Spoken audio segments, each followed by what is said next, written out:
और वृंदावन बिहारी लाल की। जितना दिया सरकार ने उतनी मेरी औकात नहीं, ये तो करम है मेरे कन्हैया का, वरना मुझ में ऐसी कोई बात नहीं। अरे उसकी कृपा है वो करुणा निधान की।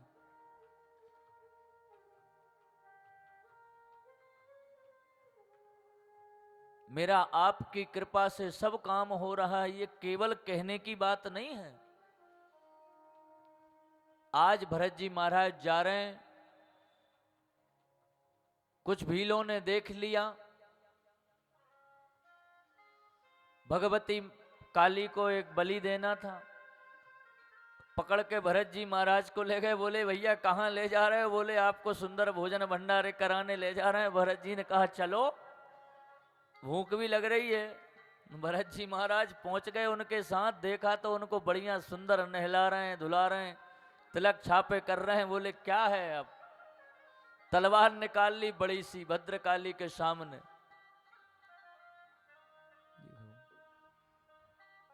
भरत जी ने कहा चलो कम से कम कहीं तो हम काम में आएंगे।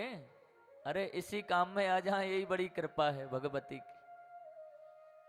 भरत जी महाराज समझ गए कि दाल में काला नहीं, ये पूरी दाल काली है, यहां कुछ ना कुछ गड़बड़ होने वाला है साहब।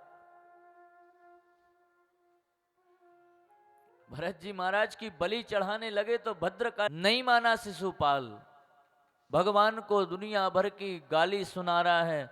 ये तो धूत है, ना इसके बाप का पता है ना इसकी माँ का पता है, कहां से आया है, कौन है, इसकी पूजन नहीं होगी। जैसे ही 99 हुई, भगवान ने कहा शिशुपाल सावधान, अब अगर आगे बोले तो वो तुम्हारा अंतिम शब्द होगा। शिशुपाल नहीं माना, आगे भी बड़बड़ाता रहा। भगवान ने अपना सुदर्शन चक्र को आदेश दिया, वो धड़ से सिर अलग कर दिया। अरे भगवान पक्षपाती कैसे? आप स्वयं विचार करें कि भगवान ने रावण को मारा, राम जी ने रावण के जो भाई थे,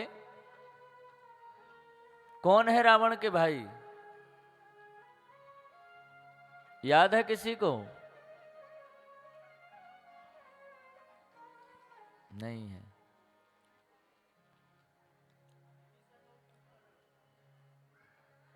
विभीषण जी। अब आपको तो महाराज जी, अब आप तो 24 घंटा इन लोगों को इसलिए तो जागृत कर रहे हैं कि जो पढ़ते हो ना, सुंदरकांड पढ़ते हो, हनुमान चालीसा पढ़ते हो, तो उसका चिंतन करके पढ़ा करो।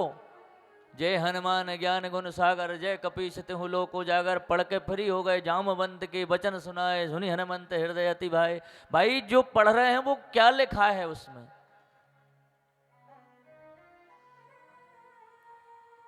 विभीषण जी भजन कैसे करते थे? जैसे 32 दांतों के बीच में ये जीभ रहती है।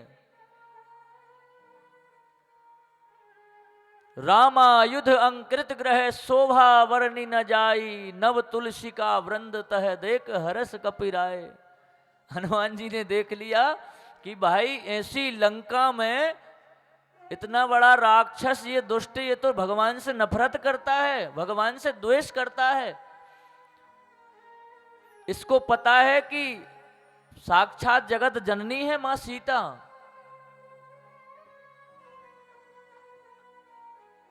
फिर भी उस लंका में रह के विभीषण जी भगवान का भजन करते हैं। हनुमान जी ने बहुत सुंदर उपदेश दिया है सुंदरकांड में। सज्जन पुरुष की परिभाषा उसमें है। बोले सज्जन कौन? राम राम तेहि सुमिरन कीना, और हृदय हरस कपि सज्जन चीना। जो उठते ही भगवान का नाम ले ले अपने मुख से, वो सज्जन पुरुष है।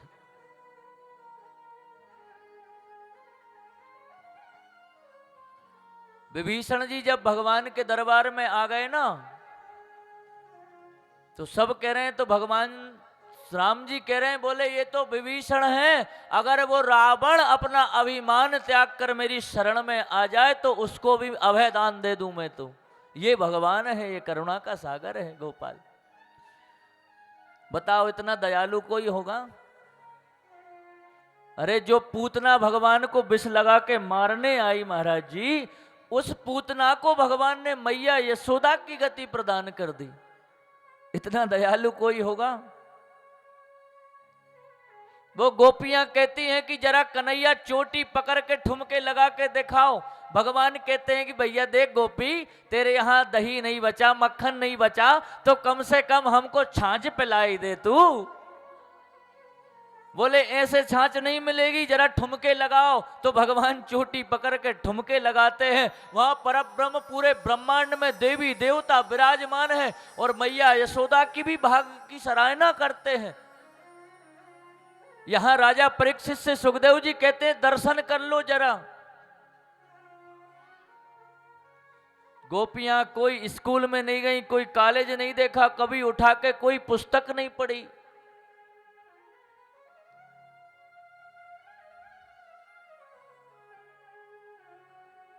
केवल उनका भाव शुद्ध था। माता रुक्मणी का आप चरित्र देखें उठा के, माता रुक्मणी ने भगवान को कभी देखा नहीं। तब कथामृतम तत्व जीवनम, भगवान की कथा सुन सुन के भगवान से प्रेम हो गया।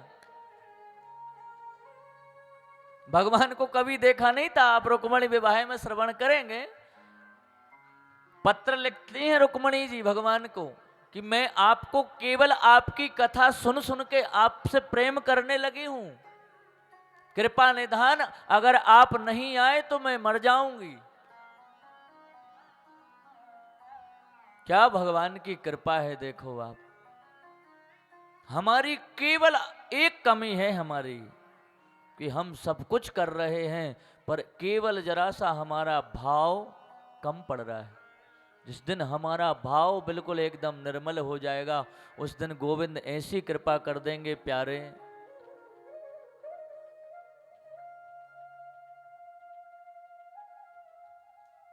क्योंकि हम जो भी गा रहे हैं, जो भी भगवान के निमित्त कर रहे हैं, उसका चिंतन करें कि हम ये क्या कर रहे हैं।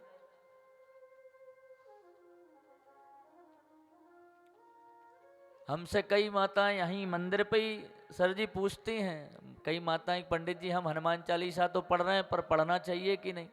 भाई पढ़ रहे हो पर उसका चिंतन तो करो।